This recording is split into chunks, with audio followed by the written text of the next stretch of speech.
Hey, this is Lars. So I've been asked to share a little bit about what it's like to come into a new church and try to create this culture of evangelism, or create this culture where the world outside of the walls of a large mainstream denominational church matters.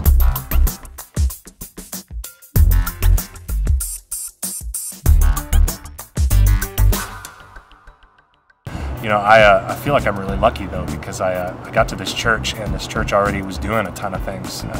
Jubilee Service Day, and basically we take the students out in the community and we get them involved and engaged in different schools, elementary schools in lower income areas, in some homes, and we spend the day serving together and giving them the opportunities to see the community that's around them.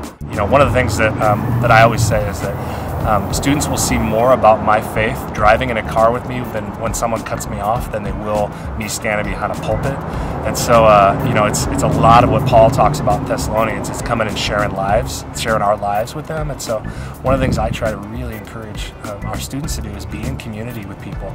Be in community with people that don't believe the same thing as them. Be in community with people who desperately need to be evangelized. And in that community, share who you are for real. A great story this week when a girl in our youth group, a younger girl in our youth group, got a text from a boy, and the boy asked her if she would go out, and she said, "Well, I'm going to be at church that night." And he replied back and said, "Are you one of those Christians?"